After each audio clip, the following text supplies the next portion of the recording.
Little par 3, such a beautiful sight. Trap in the front and the back. She got the trap on the left and the right. The wind she's in my face. Yeah.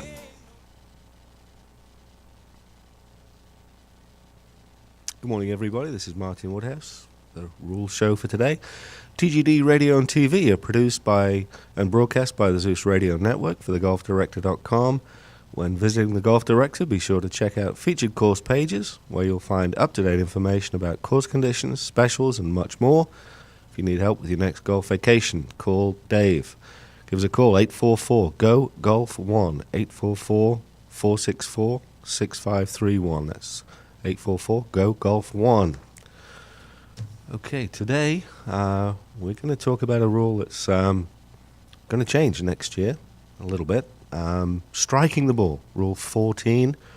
There are 6 parts to the rule, and of course this is the one with the anchored putting stroke. That's going to change next year. Maybe we'll get to that a little bit today, but I wanted to cover the rule and maybe look at a few of the decisions from Rule 14.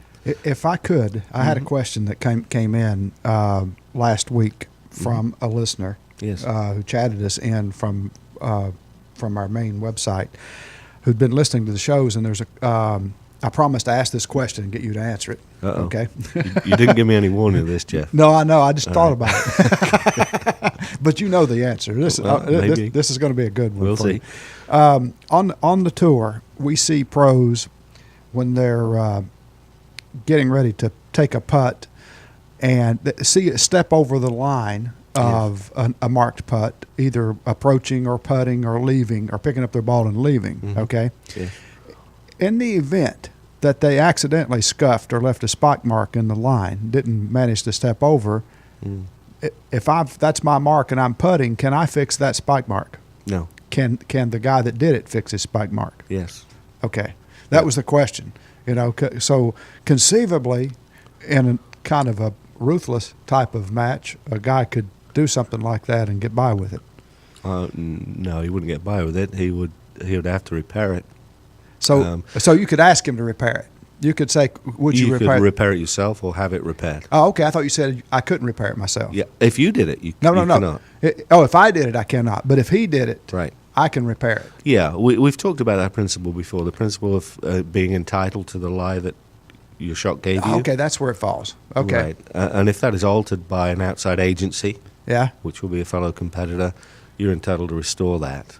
But if you do it yourself, Yeah, okay. you're not. Okay. Yeah. That clears that up, and we appreciate the question. Okay. All right, man. Good. Thanks. Now All right. carry on. Sorry about that. No problem. I thought I'd get that out of the way first. Good. Okay. All right, so Rule 14, I say there are 6 parts to it, and it involves striking the ball. And 14.1 is the ball is to be fairly struck at. That means the ball must be fairly struck at with the head of the club and must not be pushed, scraped, or spooned. So you've got to make a backstroke, and you're going to make a stroke with the head of the golf club. So, that billiard-type stroke is not permitted. You can use the back of the club head. It doesn't specify the front of the club head. So if you were to get in a situation where you need to hit it out left-handed, you don't need to flip the club over. You can actually use the back of the club. So that's making a fair stroke of the ball. The scraping part, of course, we oftentimes will see that.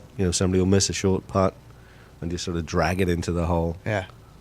So that is not permitted. And the penalty there, of course, is general penalty, 2 strokes. 14.2 is assistance.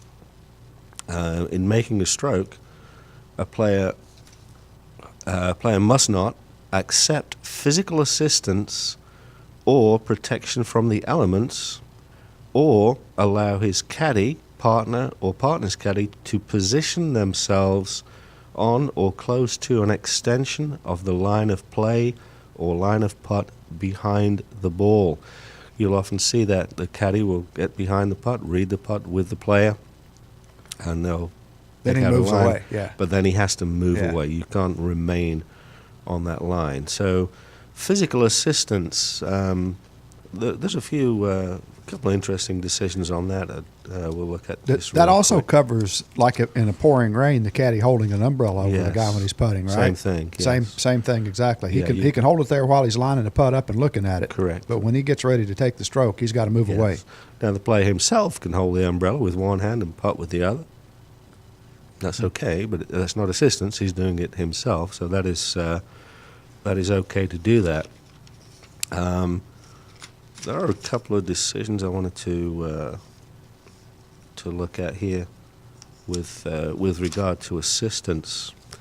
There was an interesting one that happened a few years ago. It was at the Masters involving Phil Mickelson about casting a shadow over the ball. He was actually on the 18th tee, and the sun was the sun was in his face, and he had Bones, his caddy, position the bag to where it was casting a shadow over the golf ball, so he didn't have to deal with that.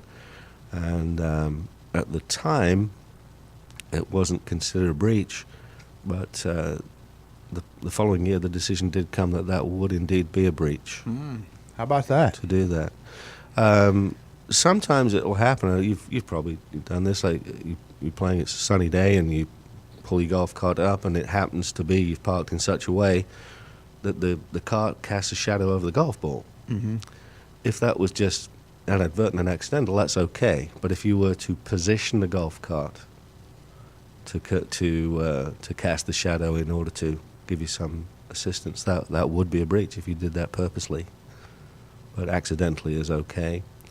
There was another similar one as well involving Dustin Johnson, and it was actually, this didn't really come up very much at the time, the Open, where he was penalized for grounding his club in the bunker on the last hole. We all remember that one, and of course that cost him the Open Championship. That same incident, that same situation, there was an issue with the shadows as well, because the spectators were very close by, and there were shadows over his ball, and he had asked somebody to move to create the shadow over the golf ball, and that was a breach as well, but that was kind of never picked up. So he got by with that. He did.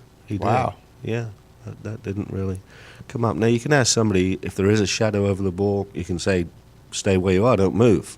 Yeah. But you can't ask him to move to put the shadow over the golf ball. Yeah, because a moving shadow would be a distraction. Of course, yeah. So you can ask him to stand still, but you can't ask him to move and create the shadow over the golf ball. Huh. So that's assistance. So it was Interesting. All right. Yeah. So it was 14.2. 14.3 is artificial devices, unusual equipment, and unusual use of equipment. And this is quite a big one. And this did, a lot of people think this changed a few years ago, which it did not, involving the use of rangefinders. A lot of people think that rule changed to allow the use of rangefinders. It didn't. The rule still prohibits the use of rangefinders, and of course, they don't use them on tour. Whether that will ever change to allow them to do that, I don't know. Now that's during the round, right? But Yes. but if in a practice round, Oh, absolutely. they can use the rangefinders, make their notes in their book, Of course. and use Yeah. to get ready for the. Oh, sure, the yeah. round. I mean, back in the day when I was playing, we didn't have the rangefinders. We had to walk it off. walk it off yourselves. Yeah. Jack Nicklaus is credited as the first person to really do that and make thorough yardage books. Yeah. He started doing that. And of course, now it's a lot easier with using the rangefinders.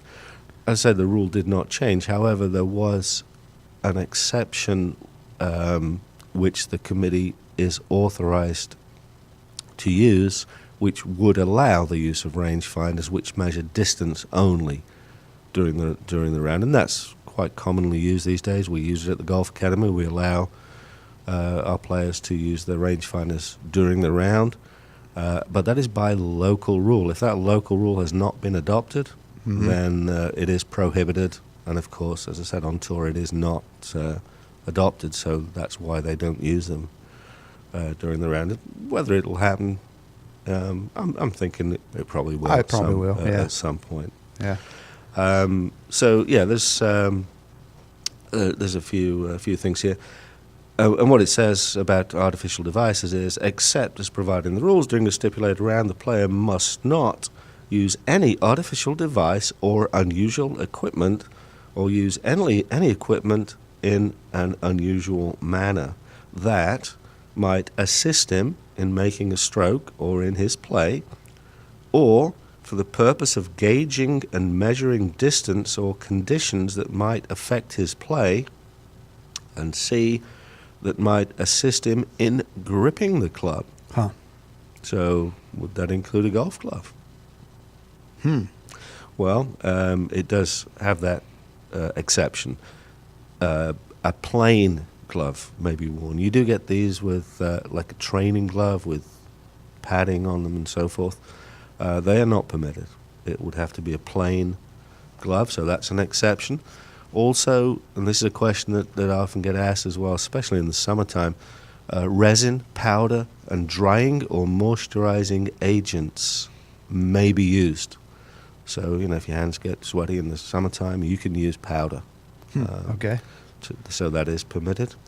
And the third exception is a towel or handkerchief, which all good Englishmen carry, of course, may be wrapped around the grip. So you can do that. If it's very wet and you're putting, you could wrap a towel around the grip. So that would be an exception to that. And then it goes on to exceptions to the exceptions. And it says a player is not in breach of this rule if A, the equipment or device is designed for or has the effect of alleviating a medical condition, understandably, of course, or B, the player has a legitimate medical reason to use the equipment or device, and C, the committee is satisfied that its use does not give the player any undue advantage over other players. That would include things like the elbow. Right. I sometimes get that myself, the tendonitis, if you're using that. That is okay. Tape on the fingers is a little bit tricky because if you're taping your fingers for the purpose of preventing splits, or you've got splits in the nail or something like that, that's okay to do that. But if the purpose is something other than that, you cannot. Back in the day, Ray Floyd, he used to tape his two fingers together, and he said that was for the purpose of improving his grip. And they stopped him doing that.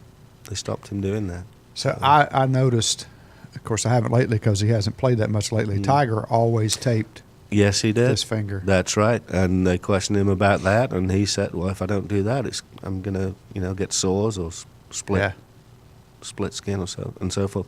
So they considered that fell under the medical exemption. So he was okay to do that. So that's artificial devices. And as I said, that new note is in place now, which allows the committee to allow the use of measuring devices. But they must only be able to measure distance. So any of these fancy things that measure slope and so forth. And wind and all that kind of stuff. Can't do any of those things. And there's a lot of things fall under artificial devices, things like a compass. You can't use a compass because that might assist you in figuring out where the wind is coming from, for example. There's an interesting decision, you can use a pencil to measure distance. I remember I tried this as a kid. I'm not sure quite how accurate it is. But if you were to get a pencil and hold it at arm's length against the flagstick, and you can see how far up the pencil the flagstick comes, you can kind of calculate what the yardage is. So that brings up a question. Have you seen this new thing, and now there are people trying to sell this information? Adam Scott started it, straddling the line, holding up one finger to line up putts and that kind of stuff. Yeah. You think that's a distance thing or what? Because nobody's ever really said. There's somebody has a website now, and you can go there, but you got to pay to find out what that's for, how to use that. I think it's more to do with break. Is it? I'm not sure about that. But sometimes they'll see two. This probably is break because sometimes you'll see 2 fingers or 1 finger or whatever. But Yeah. that's interesting about the pencil. Yes. Yeah. Yeah, you could do that, or even a scorecard, but you cannot pre-mark it. Yeah. You can't have any marks on it. But if you've kind of practiced it a little bit and figured out that you could do that, that's the way of doing it. How about that? Yeah. Another interesting decision on artificial devices as well. You wouldn't think of this probably, but a bottle of water could be an artificial device. Yeah, I've seen that one used. Yeah. If Mhm. you set it on the green, you're using it as a level Yep. to Yeah. see, like a bubble level. See? So if you just set it again, it's intent. If you just set it down, okay. But if you do it for the purpose of figuring out the break, then Well, that would anytime be I see a guy setting his bottle of water down on the green, I think it's So suspect. you're familiar with that one? Yeah. It's suspect, man. All right, suspicious mind. Then. All right, so that was 14-3. 14-4 is striking the ball more than once. We've all done that, haven't we? So Oh, yeah. the little double hit thing. Yeah, and that's kind of interesting because prior to this rule being here, I want to say it came in the, I think it came in the 80s. This rule wasn't here. If you have a double hit, it's the stroke counts, of course, and it's a 1-stroke penalty. Uh-huh. Well, a double or a multiple hit. I mean, it could happen. You hit it 2 or 3 times. Yeah. Yeah. But in any case, it's 1 + 1, and you play the ball as it lies. Prior to that rule being in place, then the only rule we had for that was Rule 19, which was deflecting a ball in motion. The player deflecting a ball in motion, and at that time, it was a 2-stroke penalty. So that's why they brought it in as a 1-stroke penalty. In the meantime, 4 years ago, they modified the penalty for deflecting a ball in motion from 2 to 1. It's now a 1-stroke penalty. So if you hit your ball and it hits a tree and comes back and hits you, or something like that, or it hits your equipment, used to be a 2-stroke penalty. That's now been modified. That's now a 1-stroke penalty. I remember several years ago now, prior to it coming in, Jeff Maggott at the Masters. It cost him 2 strokes when he did that. He tried to get the ball out of the bunker. It came back and hit him. It was 2 at that time. Now it's only 1. So that being said, we could probably get rid of 14-4. Yeah, those rules kind of came together, didn't they? They did. Yeah. So that kind of covers the same situation twice, if you will. So that's 14-4. 14-5 involves playing a moving ball. So the player must not, of course, make a stroke at the ball while it is moving. Again, you're oftentimes tempted to do that, aren't you? When you've missed that short putt and you reach across and whack it in before it's come to rest. So, of course, you cannot do that. There are a few exceptions, as we often see.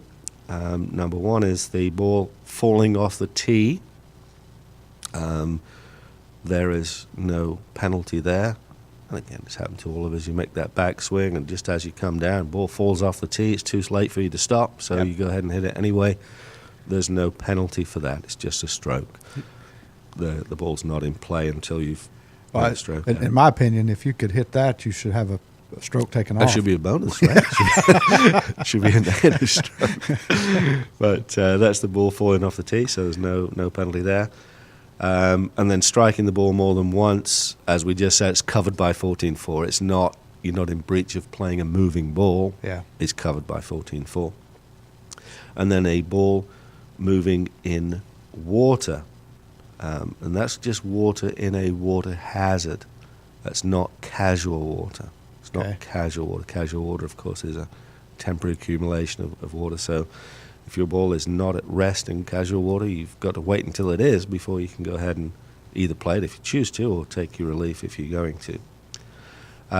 When the ball begins to move only after the player has begun the stroke or the backward movement for the club of his club for the stroke, he incurs no penalty under this rule, but he is not exempt from a penalty under Rule 18. So it is a penalty. it is a penalty. Not under this rule, but under Rule 18. So the fact that, the ball starts moving after you begin your backswing, by going ahead and hitting it anyway, it does not get you off the hook Okay. for that one. So that's 14.5. And then, as we said, part of the exception to playing a moving ball is playing a ball moving in water, and that's Rule 14.6.